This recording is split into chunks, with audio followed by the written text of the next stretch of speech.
चिंता क्यों करता है अर्जुन? तू सोचता है कि सब कुछ तेरे ही हाथ में है, तेरे ही निर्णयों से संसार डगमगाएगा या संवर जाएगा। पर जो तुझे बनाया है वही तेरी राह भी रच रहा है। तू क्यों डरता है उन राहों से जो अभी दिखाई नहीं देती? क्या तूने अपने बीते कल को अपने बल से बदला था? नहीं ना। फिर भविष्य की बागडोर पकड़ने की व्यर्थ कोशिश क्यों? चिंता तुझे खा जाती है भीतर से। ये एक ऐसा विष है जो धीरे धीरे आत्मा को खोखला कर देता है। लेकिन मैं कहता हूं, चिंता मत कर, कर्म कर, क्योंकि जो बीज तू आज बोएगा वही तेरा भाग्य बनेगा। फल की कामना छोड़ दे, बस अपने कर्तव्य से प्रेम कर। तू जो कर रहा है उसी में तेरा धर्म है, उसी में तेरा चयन छुपा है।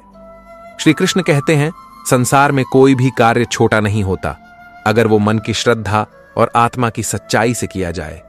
तू जो बोझ अपने मन में लिए घूम रहा है उसे मेरे चरणों में रख दे। चिंता त्याग कर भरोसा रख मुझ पर, अपने भीतर की शक्ति पर। तू थक गया है ना, मैं जानता हूं। कई रातें तूने जागते हुए काटी हैं, कई सवालों ने तुझे भीतर तक तोड़ दिया है। पर सुन, हर सवाल का उत्तर समय देगा, पर तू समय से पहले हार मान जाएगा तो जवाब तुझ तक कभी नहीं पहुंचेगा। इसीलिए चिंता छोड़, मुझे सुन।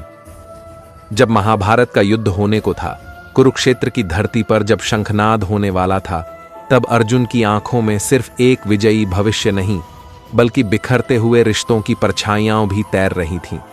वो सिर्फ अपने हाथ में तीर नहीं पकड़े था, बल्कि मन में चिंता, दुख, मोह और पश्चाताप का बोझ भी उठा रहा था।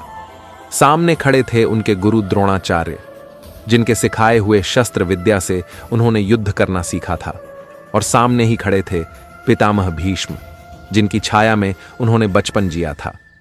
सामने उनके अपने भाई, चचेरे भाई, दोस्त, रिश्तेदार और वो लोग खड़े थे जिनके साथ बचपन के दिन हंसी में बीते थे। अब वही सब शस्त्र उठाए खड़े हैं, और अर्जुन को यह युद्ध एक जलते हुए जीवन का प्रतीक लग रहा था, न कि किसी धर्म युद्ध का। अर्जुन का मन बिखर चुका था, उनके शब्द कांप रहे थे और शरीर थरथरा रहा था। उन्होंने गांडीव नीचे रख दिया और श्री कृष्ण से कहा, क्या होगा इस युद्ध का फल? अगर सब मर ही जाएंगे, अगर अपनों का खून ही मेरी तलवार से बह निकला, तो इस विजय का अर्थ क्या होगा? मैं इस सिंहासन का क्या करूंगा जिसमें बैठने के लिए कोई अपना ही न बचा हो?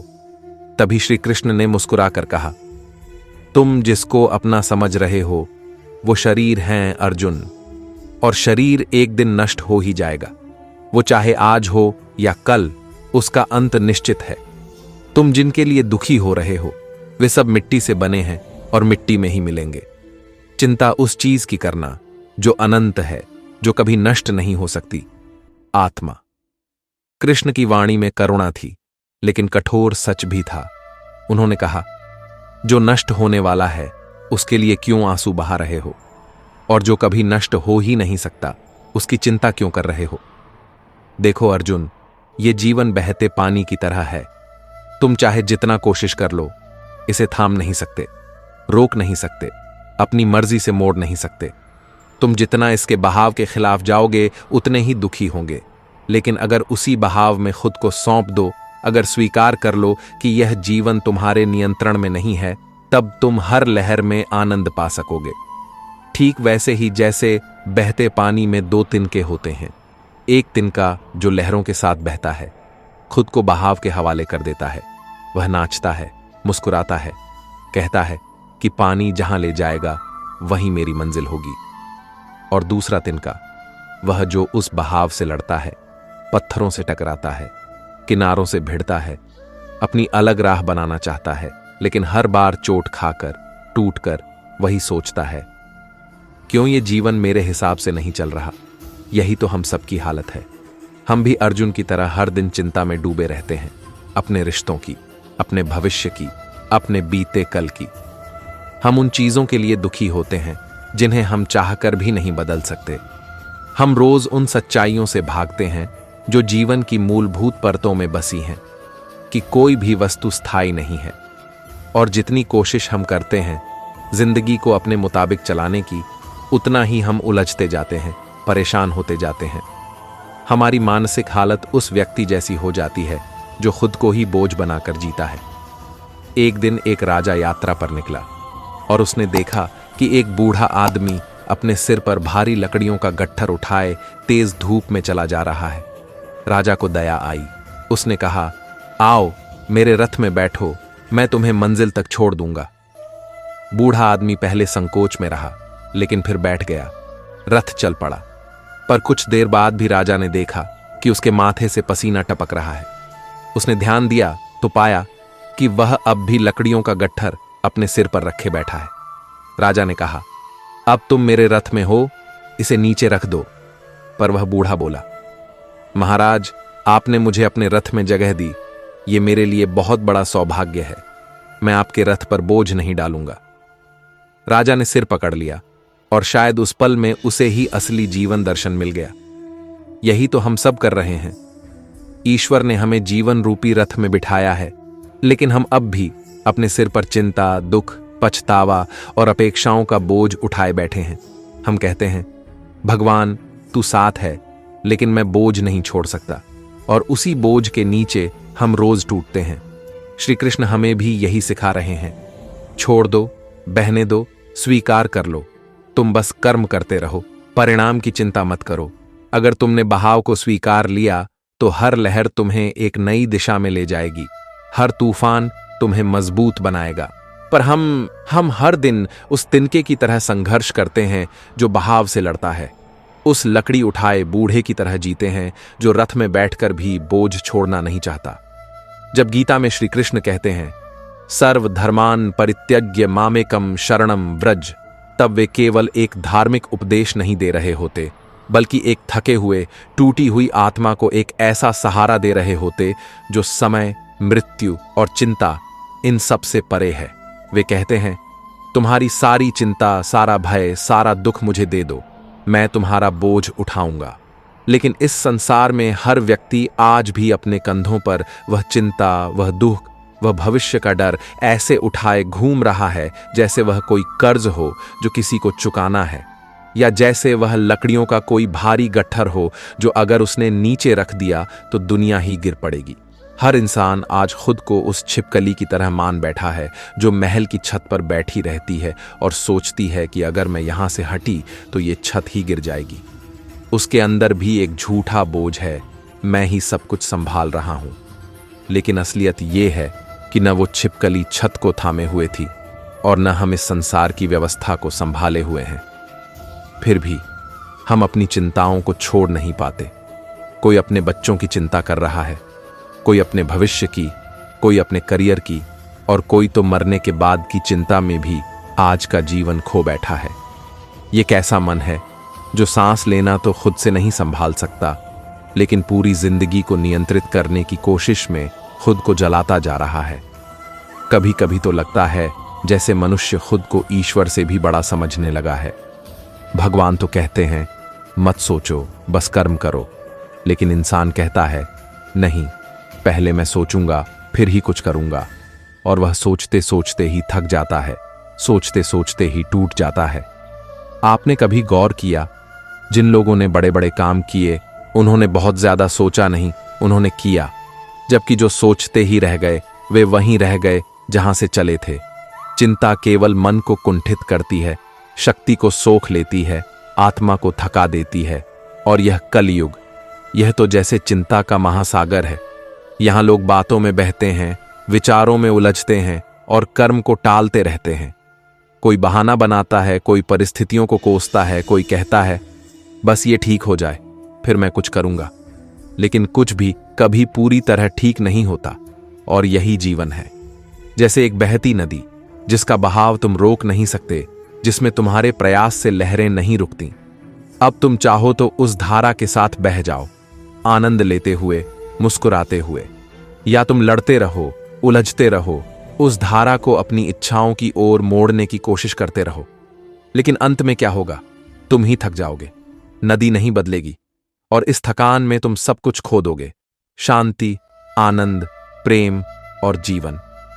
ऐसे ही एक राजा की कहानी है जिसने एक गरीब बूढ़े को रास्ते में चलते देखा। उसके सिर पर भारी लकड़ियों का गट्ठर था। उसने कहा, आओ मेरे रथ पर बैठ जाओ, मैं तुम्हें छोड़ देता हूं। वह आदमी रथ पर बैठ गया लेकिन लकड़ियों का गट्ठर फिर भी सिर पर ही रखा। राजा ने कहा, अब तो रथ पर बैठ गए हो, लकड़ियां नीचे रख दो। पर वह बोला, महाराज, आपने मुझे रथ पर बैठने दिया, यही बहुत बड़ी बात है। मैं अपने बोझ को रथ पर नहीं डालूंगा। राजा ने सिर पकड़ लिया। यही तो सब कर रहे हैं। भगवान कहते हैं, तुम मेरे रथ पर चढ़ो, अपने सारे बोझ मुझे दे दो, मैं संभाल लूंगा। लेकिन हम कहते हैं, नहीं प्रभु, मैं आपकी कृपा के लायक नहीं। हम हर चीज अपने कंधों पर उठाए घूमते हैं। बोझ जो दिखता नहीं लेकिन तोड़ देता है, चिंता जो छूती नहीं लेकिन जलाती है, भय जो सामने नहीं फिर भी पीछा नहीं छोड़ता। एक धनी व्यक्ति था, उसने अपने नौकरों से कहा, मेरा पूरा हिसाब दो, मेरी कुल संपत्ति कितनी है। नौकरों ने 10 दिन तक हिसाब लगाया और बोले, इतना धन है कि आपकी 7 पीढ़ियां बैठकर खा सकती हैं। लेकिन वह रोने लगा। सब चौंके। आप रो क्यों रहे हैं? उसने कहा, 8वीं पीढ़ी का क्या होगा? यही तो है मनुष्य की दशा। आज सब कुछ है, फिर भी भविष्य के अंधेरे से डरे जा रहे हैं। जिसने भगवान को जाना, उसे चिंता करना नहीं पड़ा। जिसने चिंता की, वह भगवान को जान नहीं पाया। चिंता एक ऐसा विष है जो धीरे धीरे आत्मा को खोखला कर देता है। और तुम सोचते हो कि तुम सोचकर कुछ बचा लोगे, लेकिन सच तो यह है, जो तुम्हारा है वह कभी जाएगा नहीं, और जो जाने वाला है उसे तुम रोक भी नहीं सकते। तो अब सवाल यह नहीं कि जीवन तुम्हारे अनुसार क्यों नहीं चल रहा, सवाल यह है कि तुम जीवन के साथ क्यों नहीं चल पा रहे, क्यों नहीं बह रहे उस धारा के साथ जहां श्री कृष्ण स्वयं रथ के सारथी बने बैठे हैं और कह रहे हैं, डरो मत, बस मुझे थाम लो। पर शायद हम थामने से डरते हैं, क्योंकि कहीं ना कहीं हमने अपने मन को ही अपना भगवान बना लिया है, और वही मन आज चिंता के दलदल में ढंसा हुआ है। राजा अपने विशाल राज्य के बीचों बीच खड़ा था, पर मन उसका बहुत छोटा हो गया था। चिंता उसके चेहरे पर छाया बनकर लिपटी रहती थी कि अगर कल को मेरे पड़ोसी राजा शत्रु बन जाएं, अगर वे सब एक साथ हमला कर दें, तो क्या मैं बच पाऊंगा? क्या मेरी प्रजा बच पाएगी? वह दिन रात इसी कल्पना में उलझा रहता था, जैसे जीवन नहीं चल रहा, बल्कि भविष्य के भय में ठहर गया हो। एक दिन उसकी इस बेचैनी ने उसे अपने गुरुवर के पास खींच लिया। राजमहल की चकाचौंध से दूर वह गुरुकुल की सादगी में बैठा, जैसे कोई बच्चा अपने पिता से पूछता है, गुरुदेव, क्या होगा अगर सब मुझसे छिन गया? अगर सब राजा एक दिन शत्रु बन गए तो? गुरुवर मुस्कुराए।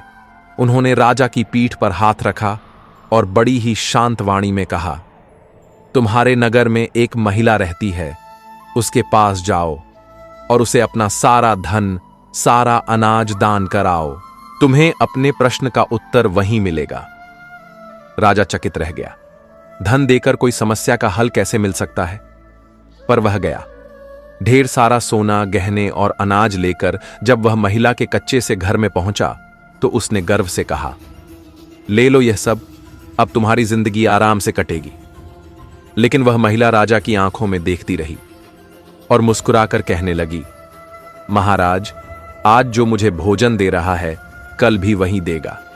मैंने तो भगवान पर भरोसा किया है, किसी संग्रह पर नहीं। अगर आज मैंने यह सब रख लिया तो मुझे कल की चिंता सताएगी, फिर मुझे इनकी रक्षा करनी पड़ेगी। फिर मैं उस परम शक्ति को भूल जाऊंगी जिसने आज तक मुझे एक दाने की भी कमी नहीं होने दी। जितना तुम जोड़ते जाओगे उतना ही डरते जाओगे, जितना भरोसा बढ़ाओगे उतना ही जीवन आसान लगेगा। राजा स्तब्ध था। उसकी आंखों के सामने जैसे जीवन का पूरा पाठ खुल गया हो। वह समझ गया कि असली शांति संग्रह में नहीं, समर्पण में है। गीता का मर्म भी यही है, जहां श्री कृष्ण बार बार अर्जुन से कहते हैं, हे अर्जुन, चिंता छोड़ दे, तू युद्ध के मैदान में खड़ा है। यहां निर्णय नहीं लेना है, कर्म करना है। चिंता करके तू सिर्फ थक रहा है, दुखी हो रहा है और कुछ नहीं। कभी गौर किया है, क्या कोई इंसान आज तक चिंता करके खुश हुआ है? क्या किसी की कोई समस्या सिर्फ सोचने से हल हुई है? अगर ऐसा होता तो दुनिया का सबसे चिंतित इंसान सबसे सुखी होता। लेकिन सच तो यह है कि चिंता करने से सिर्फ ऊर्जा नष्ट होती है, उत्साह मरता है और भीतर से आत्मबल खत्म हो जाता है। चिंता एक ऐसी आग है जो अंदर ही अंदर जलती है और इंसान को बाहर से सामान्य लेकिन अंदर से राख बना देती है।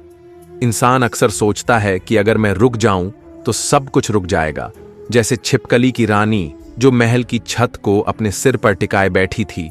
यह वहम हर इंसान को होता है। हमें लगता है कि सब कुछ हमारे हाथ में है, लेकिन इस सच्चाई को कब समझेंगे कि हमारी तो सांसें भी हमारे नियंत्रण में नहीं हैं। जिस एक पल के लिए भी सांसें छूट जाएं, जीवन वहीं समाप्त हो जाता है। इंसान केवल आज की नहीं, आने वाले वर्षों की चिंता करता है और उस धनी व्यक्ति की तरह रोने लगता है जिसकी 7 पीढ़ियों के लिए दौलत है, लेकिन वह 8वीं पीढ़ी की चिंता में दुखी हो जाता है। ऐसा क्यों होता है? क्योंकि हमने भरोसे की जगह भय को पाल लिया है। हमने हो जाएगा की जगह क्या होगा से जीवन को घेर लिया है। श्री कृष्ण यही कहते हैं, हे अर्जुन, तू आत्मा है, शरीर नहीं।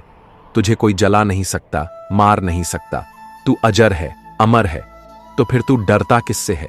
यह जीवन बहता हुआ जल है, इसे रोकना नहीं है, इसमें तैरते जाना है। चिंता की नाव में बैठकर कोई पार नहीं उतरता, कर्म की पतवार पकड़नी पड़ती है। जैसे ही इंसान कर्म में लगता है, चिंता अपने आप पीछे छूट जाती है। लेकिन जो कर्म से भागता है, वह विचारों की दलदल में फंसता चला जाता है। यह दुनिया सोचने वालों की नहीं, करने वालों की है, और करने वालों को भगवान खुद रास्ता दिखाता है। श्री कृष्ण ने कहा है, जो मुझ में अपना मन लगाता है, जिसकी नीयत शुद्ध है, मैं स्वयं उसकी मदद करता हूं। इसलिए चिंता को छोड़े बिना समाधान नहीं मिलेगा। जैसे खेत की जड़ से खरपतवार को निकालना पड़ता है, वैसे ही अपने भीतर की चिंता को समर्पण से निकालना पड़ेगा। और समर्पण का अर्थ है भगवान पर भरोसा और खुद पर विश्वास। जीवन तुमसे तुम्हारा हर जवाब मांगता है, पर वह जवाब सोचने से नहीं, चलने से मिलता है। अगर आज तुम चल पड़े तो कल खुद रास्ता बन जाएगा, लेकिन अगर आज भी बैठे रहे तो कल सिर्फ सोच में बीत जाएगा। और सोच सोच कर तुम उस जगह पहुंच जाओगे जहां जीवन नहीं, सिर्फ खालीपन होगा। और भगवान श्री कृष्ण उस खालीपन को भरने हर बार आते हैं। बस तुम्हें इतना करना है कि दरवाजा खोलना है और कहना है, हे नाथ, चिंता अब आपकी, कर्म अब मेरा। हर इंसान अपनी किस्मत खुद बनाता है, यह सच है। लेकिन यह भी उतना ही सच है कि किस्मत कर्मों से बनती है और कोई भी अपने कर्मों से भाग नहीं सकता। गीता यही तो कहती है, जो बोओगे वही काटोगे। कोई देखे या ना देखे, लेकिन तुम्हारा हर कार्य, हर विचार, हर भावना ब्रह्मांड में दर्ज हो रही है। और जब समय आता है तो वही सब तुम्हारे सामने परिणाम बनकर खड़ा हो जाता है। इंसान अगर अपने काम में ही आनंद खोज ले तो वह किसी भी सफलता से बड़ा सुख पा सकता है, क्योंकि तब कर्म सिर्फ बोझ नहीं रहता, वह साधना बन जाता है। धर्म कहता है, अगर दिल अच्छा है, मन सच्चा है, तो हर दिन त्योहार है, हर पल पूजा है। लेकिन इतिहास गवाही देता है कि इंसान या तो अपने अतीत में जीता है या भविष्य की चिंता में मरता है, और इस चक्र में वर्तमान खो बैठता है। कभी कभी इंसान इतना खुश हो जाता है कि खुद को भगवान समझ बैठता है, और कभी इतना टूट जाता है कि खुद को मिटा देने की सोचने लगता है। लेकिन गीता यही तो सिखाती है, ना तो खुशी में डूबो और ना ही दुख में बहो, क्योंकि दोनों ही हालत तुम्हें भ्रमित कर देती हैं। कर्म करते चलो, बिना फल की चिंता किए। यही कर्म योग है, यही जीवन का वास्तविक संगीत है। इच्छाएं आएंगी, जाएंगी, उठेंगी, गिरेंगी, लेकिन तुम उनसे ऊपर उठ जाओ। साक्षी बनो, न तमाशा बनो, न तमाशा देखो। बस उस परम सत्ता की लीला में एक पात्र की तरह अपने कर्तव्यों का पालन करते चलो, क्योंकि जब तुम खुद को साक्षी समझने लगते हो, तब संसार तुम्हें छू नहीं सकता। इच्छाएं किसी को तब तक नहीं सताती जब तक वह व्यक्ति उनके पीछे भागता नहीं। सच्चा सुख उन्हीं को मिलता है जो भीतर स्थिर हैं, बाहर की आंधियों से अडिग हैं। महाभारत यही कहती है, समझाने से सब नहीं समझते। दुष्ट को अगर समझाने से समझ आ जाती तो कुरुक्षेत्र का युद्ध कभी नहीं होता। कुछ बातें अनुभव से ही समझ आती हैं और कुछ जंगें भीतर ही लड़नी होती हैं। तुम अगर फल की चिंता छोड़ दो और सिर्फ कर्म करो तो जीवन तुम्हें ऐसे फल देता है जिसकी तुमने कभी कल्पना भी नहीं की होगी। आत्मशक्ति उन्हीं की मित्र है जिन्होंने अपने भीतर झांका है, लेकिन जिनका जीवन बाहर की दुनिया में उलझा है, उनके लिए आत्मा ही सबसे बड़ा अजनबी बन जाती है। किसी ऐसे इंसान के साथ खड़े रहना जो तुम्हारी कदर नहीं करता, खुद की आत्मा से बेईमानी है। अकेले चलना बेहतर है अगर साथ देने वाला खुद को भी नहीं समझ पाया हो। भूतकाल की यादें जब वर्तमान में जहर घोलने लगें, तब समझो कि तुम्हारा मन अब तुम्हारा मित्र नहीं रहा। क्रोध, वासना, लालच ये नरक के दरवाजे हैं और इन दरवाजों से अंदर जाने वाला इंसान बाहर की दुनिया में जिंदा रहकर भी मर चुका होता है। गीता में श्री कृष्ण कहते हैं, मैं उन्हें ज्ञान देता हूं जो मुझसे जुड़े रहते हैं। और जब कोई अपने हर कार्य को बस उसकी शरण में रहकर करता है तो वह चाहे सांस ले या युद्ध लड़े, वह मुक्त हो जाता है। बुद्धिमान व्यक्ति को कामुक सुख नहीं खींचते, क्योंकि वह जान चुका होता है कि असली आनंद स्थायी होता है, बाहरी नहीं।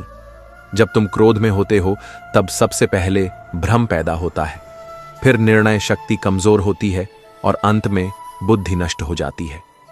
यही पतन का रास्ता है। इसीलिए श्री कृष्ण बार बार कहते हैं, जो कार्य में निष्क्रियता और निष्क्रियता में कार्य देखे वही ज्ञानी है। कर्म उसे नहीं बांधता जो कर्म के पीछे नहीं भागता। मन बड़ा चंचल है, लेकिन अभ्यास से इसे वश में किया जा सकता है, और जिसने इसे जीत लिया उसके लिए यही मन सबसे बड़ा मित्र है। मनुष्य जैसा विश्वास करता है वैसा ही बन जाता है। अगर तुम सोचते हो कि तुम कुछ नहीं हो तो सच में तुम कुछ नहीं बनोगे, लेकिन अगर तुम सोचो कि तुम प्रकाश हो तो पूरी दुनिया तुम्हारी लौ से जगमगाएगी। इस जीवन में कुछ भी व्यर्थ नहीं होता, बस हमें उस दृष्टि की जरूरत होती है जो हर अनुभव में शिक्षा देख सके। हर व्यक्ति का कर्म ही उसका भाग्य बनता है, इसीलिए कर्म को पूजा की तरह करो। जब तुम अपने काम में ही परमात्मा को देखने लगते हो, तब तुम कार्यकर्ता नहीं साधक बन जाते हो। भगवान हर जगह है, तुम्हारे काम में, तुम्हारे शब्दों में, तुम्हारे धड़कते दिल में। तुम जिसे खोने से डरते हो शायद वह कभी तुम्हारा था ही नहीं, और जिसे तुमने पाया है वह भी केवल कर्म और प्रेम के जरिए मिला है। परम सत्य अजर है, अमर है, वह कभी नहीं मिट सकता। अच्छे काम करने से कभी मत डरना, क्योंकि जो कर्म है वही तुम्हारा सबसे बड़ा धर्म है। धर्म मांगता है लेकिन कर्म फल देता है। श्री कृष्ण कहते हैं, मैं किसी का भाग्य नहीं बनाता, हर व्यक्ति खुद अपना भाग्य गढ़ता है। जब तुम भ्रम और संदेह से ऊपर उठते हो तब तुम्हें हर जगह भगवान दिखाई देने लगते हैं, फिर चाहे वह खेत हो या युद्ध का मैदान, फिर सर्दी हो या गर्मी, सुख हो या पीड़ा। तुम बस एक साक्षी की तरह देख रहे होते हो, मुस्कुरा रहे होते हो। समय रुकता नहीं, आज बुरा है तो कल अच्छा होगा, पर शर्त यह है कि तुम आज कर्म करते रहो, बिना किसी स्वार्थ के, बिना किसी अपेक्षा के। तुम्हारे कर्म तुम्हारी नियति बनाते हैं, तुम्हारे विचार तुम्हारी दिशा तय करते हैं, और तुम्हारा मन तुम्हारा सबसे करीबी मित्र या सबसे बड़ा शत्रु बन सकता है। यह संसार एक गहरी नदी की तरह है जिसमें हर कोई तैरना सीख रहा है। कोई बहाव के साथ बहता जा रहा है तो कोई स्वयं को संभालकर किनारे तक पहुंचने की कोशिश में लगा है। लेकिन इस बहाव में जो बात सबसे अधिक भूल जाती है वो है कृष्ण। लोग फल की चिंता में इतना उलझ जाते हैं कि कारण भूल जाते हैं, लेकिन अगर तुम फल मांगने की जगह केवल कृष्ण की तलाश करने लगो तो याद रखो, कृष्ण खुद तुम्हें ढूंढ लेंगे, क्योंकि वह प्रेम के भूखे हैं, कर्म के नहीं। कृष्ण कहते हैं, मनुष्य का उत्थान या पतन उसके कर्मों से तय होता है, किसी और से नहीं। यह जीवन सिर्फ एक पड़ाव नहीं, अगले जीवन की तैयारी है, इसीलिए हर कदम सोच समझ कर रखना चाहिए। यह संसार तुम्हें भौतिक सुख दे सकता है, लेकिन कृष्ण कहते हैं, अगर वे चाहें तो सब कुछ एक क्षण में छीन भी सकते हैं। मनुष्य कुछ भी नहीं कर सकता यदि उसकी आत्मा में भक्ति ना हो। राधा कृष्ण की कृपा बिना उस दीपक की तरह है जिसमें बाती है पर लौ नहीं। यदि किसी वस्तु की तुम्हारी इच्छा हो, लेकिन वह इच्छा कृष्ण की मर्जी से नहीं हो, तो लाख कोशिश कर लो, सफलता दूर ही रहेगी। यही कारण है कि कृष्ण बार बार कहते हैं, दृष्टिकोण बदलो, परिस्थिति अपने आप बदल जाएगी। यह मत भूलो कि कैसे भी हालात हों, तुम किसी भी अन्याय, पाप या गलत बात का समर्थन नहीं कर सकते। चाहे वो पति हो, पुत्र हो या संसार का कोई भी प्रिय व्यक्ति क्यों ना हो। सत्य के मार्ग पर चलना कठिन है, लेकिन एक बार तुमने वो मार्ग पकड़ लिया तो कृष्ण स्वयं तुम्हारे रक्षक बन जाते हैं। कृष्ण का एक नाम दिल में समा जाए तो यह जीवन संवर जाता है। और जिस कला की बात कृष्ण करते हैं वो है किसी के हृदय को छूने की कला। वह व्यक्ति धन्य है जिसकी उपस्थिति किसी की आत्मा को सुकून दे दे। यही भक्ति का आरंभ है, क्योंकि कृष्ण कहते हैं जो अंतिम समय में मेरा चिंतन करता है वही मुझे प्राप्त करता है। और चिंतन वही कर सकता है जिसने जीवन भर कृष्ण को अपनाया हो, न कि बस अंतिम समय में उनका नाम लेने का नाटक किया हो। इंद्रियों की चंचलता ही मनुष्य की सबसे बड़ी परीक्षा है। जैसे तेज वायु नाव को इधर उधर बहा ले जाती है, वैसे ही अनियंत्रित इंद्रियां मनुष्य की बुद्धि को डगमग कर देती हैं। यही कारण है कि कृष्ण भावना में लीन मन ही स्थिर होता है। यही ध्यान योग है, यही भक्ति मार्ग है, यही मुक्ति का द्वार है। और यही द्वार खुलता है जब एक साधारण नाम हृदय की गहराइयों में समा जाता है। हरे कृष्ण कृष्ण कृष्ण हरे हरे, हरे राम राम राम हरे हरे। यह केवल शब्द नहीं, यह कृष्ण तक पहुंचने का पुल है। एक मंत्र में सारी गीता समाई हुई है। कृष्ण कहते हैं, मनुष्य जिस भाव से मुझे स्मरण करता है मैं उसी रूप में उसके सामने आता हूं। यदि वह प्रेम से पुकारे तो मैं राधा के स्वरूप में उसे अपनाता हूं। यदि वह भय से पुकारे तो मैं विष्णु रूप में उसकी रक्षा करता हूं। महाभारत का युद्ध सिर्फ एक यथार्थ नहीं था, वह यह दिखाने का प्रयास था कि पाप चाहे कितना भी प्रबल क्यों न हो, अंततः सत्य ही विजय पाता है। आज का मनुष्य रावण, कंस या कौरव के अंत की कथा तो जानता है, लेकिन अपने भीतर पल रहे उसी अहंकार को पहचान नहीं पाता। प्रतिष्ठा, वंश, वैभव, ऑल वैनिश जैसे ही अहंकार का बीज अंकुरित होता है। इसीलिए कृष्ण कहते हैं, जब घर से निकलो तो मेरे सामने झुककर कहो, हे प्रभु मैं जा रहा हूं, मुझे संभाल लेना। क्योंकि कृष्ण इंतजार करते हैं उस भक्त का जो उन्हें याद करता है।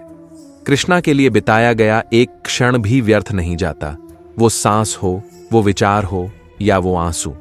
यह जीवन एक जंग है जिसमें जीत उन्हीं को मिलती है जो खुद से लड़ते हैं, दूसरों से नहीं।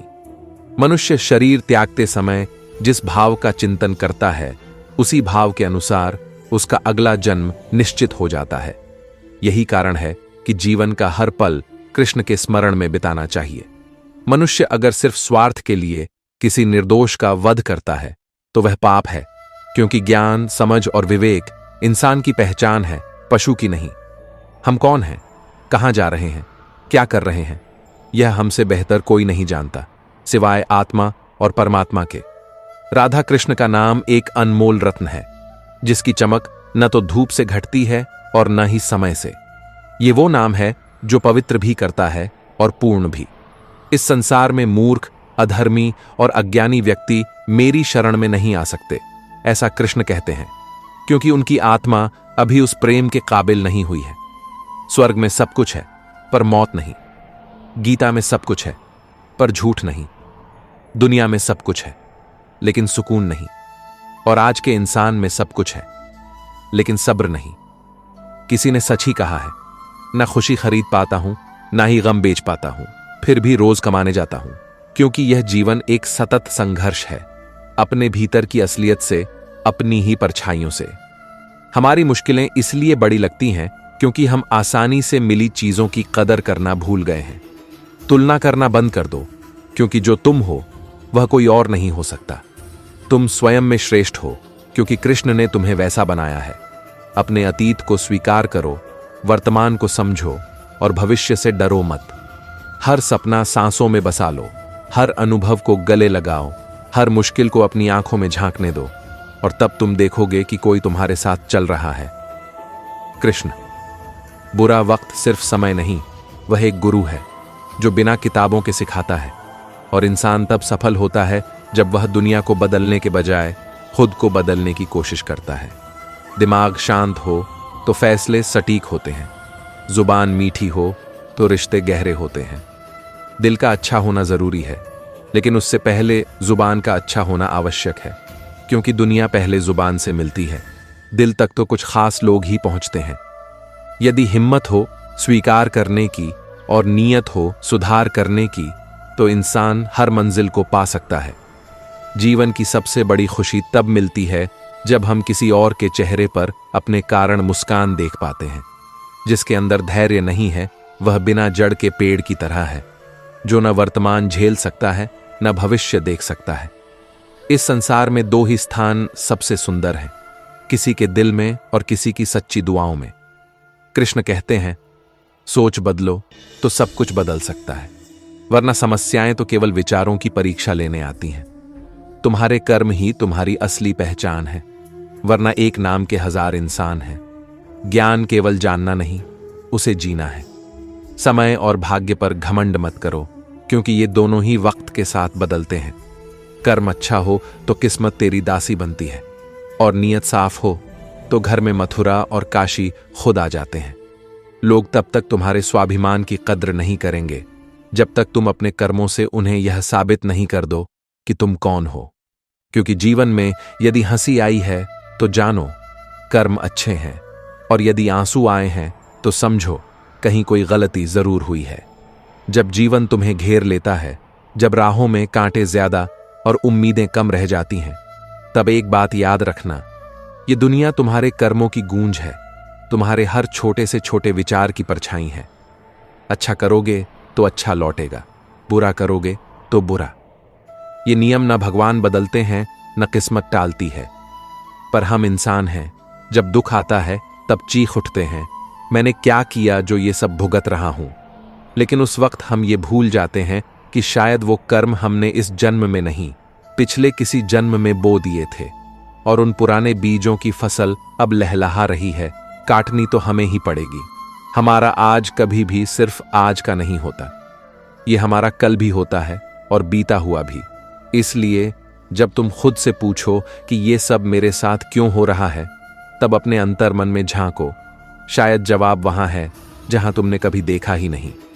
भगवान से हम बहुत कुछ छुपा सकते हैं, पर अपने कर्म नहीं। वो साक्षी है हर उस पल का, जब हमने किसी को हंसाया या रुलाया था। वो जानता है कि हमने कब अपने स्वार्थ में किसी का भरोसा तोड़ा, कब किसी का साथ बिना वजह छोड़ा, और कब किसी की मदद बिना किसी लालच के की। कभी कभी लगता है कि ये दुनिया अंधी है, अच्छे लोगों को दुख मिलते हैं और बुरे लोग हंसते हैं, लेकिन ये भ्रम है। ये जीवन एक लंबी यात्रा है और न्याय हर मोड़ पर मौजूद है।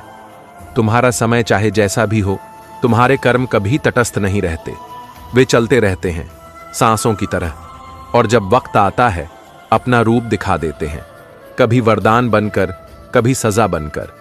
हम सब सोचते हैं कि हमारी तकलीफें किसी और की वजह से हैं, पर सच ये है कि हम अपने ही कर्मों से जकड़े हुए हैं, हम अपने ही विचारों की कैद में हैं, और इससे बाहर आने का सिर्फ एक ही रास्ता है, सच्चा आत्मनिरीक्षण और भक्ति से भरा कर्म।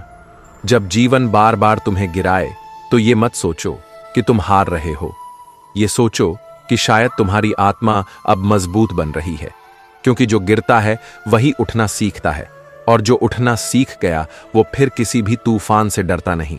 जिंदगी से सीख लेना, हार से डरना मत। जो दुख आज है वो कल किसी सच्चे सुख की जमीन तैयार कर रहा है, और जो सुख आज है वो किसी पुराने दर्द की ईमानदार कमाई है। इसीलिए जब कभी लगे कि तुम बहुत टूट गए हो, तो एक बार चुपचाप आंखें बंद करके अपने मन से पूछना, क्या मैंने किसी को ऐसा ही दर्द दिया था? शायद जवाब मिले, शायद आंसू बहे, पर यही आंसू तुम्हें आगे बढ़ने का रास्ता दिखाएंगे। कभी अकेलेपन से डर लगे तो अपने कर्मों को दोस्त बना लेना, वे कभी तुम्हें छोड़कर नहीं जाते, और अगर वो अच्छे होंगे तो वो तुम्हें ऐसी जगह पहुंचाएंगे जहां न कोई तन्हाई होगी न कोई पछतावा। इस दुनिया में तुम्हें कोई मुकाम सिर्फ इसीलिए नहीं मिलेगा क्योंकि तुमने चाहा था, बल्कि इसीलिए मिलेगा क्योंकि तुमने उसके लिए सही दिशा में मेहनत की और सही भावना से किया। और हां, ये मत भूलो कि दूसरों की नजरों में गिरना इतना बड़ा पाप नहीं जितना अपनी ही नजरों में गिरना होता है। क्योंकि अगर तुम्हारी आत्मा गवाह है कि तुम सच्चे हो, तो फिर पूरी दुनिया भी तुम्हें झूठा कह दे, कोई फर्क नहीं पड़ता। पर अगर तुम्हारी आत्मा चुप होकर तुम्हें घूर रही है, तो समझो तुम्हें खुद से कुछ छुपाना है। हर दिन एक मौका है, कुछ बदलने का, कुछ बेहतर करने का। और अगर आज का दिन बहुत बुरा गुजर रहा है, तो शायद ये आने वाले दिनों के लिए कोई बड़ा सबक लेकर आया है। तुम उस समय को कोसने में मत लगो, बल्कि उससे पूछो कि तू क्या सिखाने आया है। और अगर ये सीख पाई ना, तो समझो कि तुम अपने पुराने पापों को माफ करने की ओर बढ़ चले हो। हर कदम पर एक नया इम्तिहान है, और हर इम्तिहान में एक छुपा हुआ वरदान। जिंदगी जब सबसे ज्यादा कठिन लगने लगे, तब समझना कि अब आत्मा को सबसे ज्यादा ताकत मिल रही है। और तब वो घड़ी भी दूर नहीं जब तुम खुद को उस ऊंचाई पर पाओगे जहां कोई डर, कोई पछतावा, कोई अंधेरा तुम्हारा पीछा नहीं करेगा।